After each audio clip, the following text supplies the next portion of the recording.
Assalamualaikum warahmatullahi wabarakatuh. Di sini kami akan mempresentasikan tentang implementasi KNN untuk mengenali pola citra dalam mendeteksi penyakit kulit yang disusun oleh Cita Setioputri, Muzaroah, dan Rafika Arini Rahmawati. Latar belakang. Kulit merupakan bagian tubuh yang paling utama yang perlu diperhatikan. Kulit juga merupakan organ tubuh paling besar yang melapisi seluruh bagian tubuh, membungkus daging dan organ-organ yang ada di dalamnya.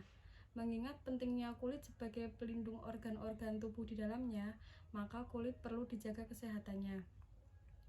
Analisis tekstur merupakan salah satu teknik analisis citra berdasarkan anggapan bahwa citra dibentuk oleh variasi intensitas piksel, baik citra keabuan maupun citra warna.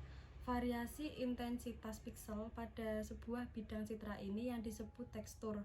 Oleh karena itu, tekstur dapat digunakan untuk klasifikasi terdapat citra, yaitu untuk mengidentifikasi dan mengenali suatu citra dengan tekstur tertentu berdasarkan satu set kelas atau klasifikasi tekstur yang diberikan. Metode klasifikasi yang digunakan dalam penelitian ini adalah KNN. KNN adalah sebuah metode klasifikasi yang tangguh terhadap data training yang noisy dan efektif apabila datanya besar.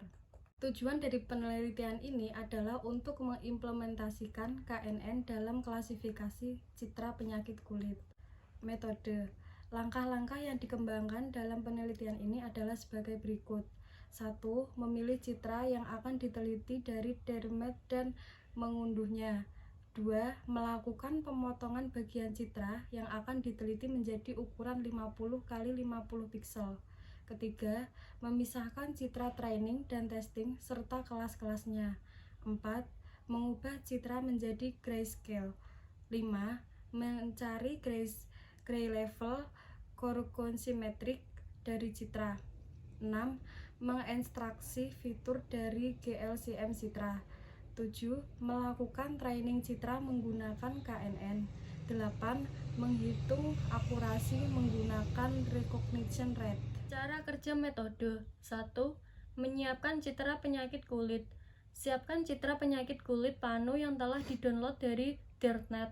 2. Menyamakan dimensi citra. Citra yang telah didapatkan dari Dernet masih berupa citra berdimensi besar, yaitu 720 x 480, dan informasi yang diberikan masih terlalu umum, sehingga diperlukan pemotongan sesuai bagian-bagian yang akan diteliti saja. Dalam penelitian ini, citra dipotong menjadi ukuran 50 x 50 piksel. Hal ini dimaksudkan agar beban sistem dalam melakukan pemrosesan data menjadi lebih ringan. 3. Membagi menjadi data training dan testing. Setiap kelas citra yang telah dipotong-potong akan dibagi menjadi data training dan data testing. Data akan diambil secara acak dari tiap kelas dan dikumpulkan dalam folder training dan testing. 4. Mengubah gaya grayscale citra yang diperoleh dari Dernet masih berupa citra RGB yang terdiri dari 3 warna, yaitu merah, hijau, dan biru untuk setiap pikselnya. Selanjutnya yaitu hasil klasifikasi menggunakan KNN. Ini adalah bentuk tabelnya. Dari tabel tersebut menunjukkan akurasi tertinggi didapat jika menggunakan jarak 1 piksel dan sudut 45 derajat dengan akurasi sebesar 54,16%, dan akurasi terendah didapat pada uji coba dengan menggunakan jarak 1 piksel dan sudut 135 derajat dengan akurasi sebesar 39,16%. Selanjutnya yaitu hasil uji coba 2. Dari tabel hasil uji coba 2 menunjukkan akurasi tertinggi didapat jika menggunakan jarak 3 piksel dan sudut 45 derajat dengan akurasi sebesar 62,22%, dan akurasi terendah didapat pada uji coba dengan menggunakan jarak 5 piksel dan sudut 45 derajat dengan akurasi sebesar 40%. Selanjutnya adalah hasil uji coba 3. Dari tabel hasil uji coba 3, akurasi tertinggi didapat jika menggunakan jarak 3 piksel dan sudut 0 derajat dengan akurasi sebesar 65%. Dan akurasi terendah didapat pada dua uji coba yang menggunakan jarak 1 piksel dan sudut 135 derajat, serta jarak 2 piksel dan sudut 0 derajat dengan akurasi sebesar 43,33%.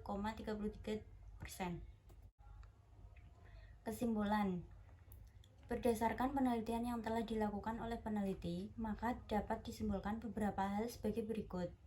1. Berdasarkan uji coba yang telah dilakukan menggunakan sudut, jarak, serta jumlah data training dan testing yang berbeda-beda, maka tingkat pengenalan citra penyakit tertinggi ditunjukkan dengan menggunakan sudut 45 derajat. Jumlah data training dan testing 150 dan 60 serta jarak 3 piksel. 2. Rata-rata akurasi meningkat jika menggunakan kombinasi jumlah data training meningkat dan jumlah data testingnya menurun. 3. Rata-rata akurasi tertinggi didapat dengan menggunakan sudut 45 derajat dan terendah dengan menggunakan sudut 135 derajat. 4. Rata-rata akurasi tertinggi didapat dengan menggunakan jarak 3 piksel dan akurasi terendah dengan jarak 1 piksel. 5. Rata-rata akurasi tertinggi didapat dengan menggunakan kombinasi data training dan testing 150 dan 60 dan akurasi terendah dengan kombinasi data training dan testing 90 dan 120. Saran untuk pengembangan tugas ini antara lain sebagai berikut.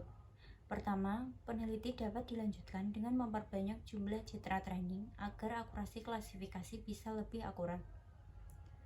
2. Penelitian selanjutnya diharapkan dapat mengklasifikasikan jenis penyakit atau kelas yang lebih beragam. 3. Penelitian dapat dikembangkan dengan mengubah algoritma yang diterapkan dalam ekstraksi, fitur, atau tahap klasifikasi untuk kemudian dibandingkan dengan algoritma yang menerapkan GLCM dan ekstraksi fitur orde 2 dalam penelitian ini. Sekian presentasi dari kami. Terima kasih. Wassalamualaikum warahmatullahi wabarakatuh.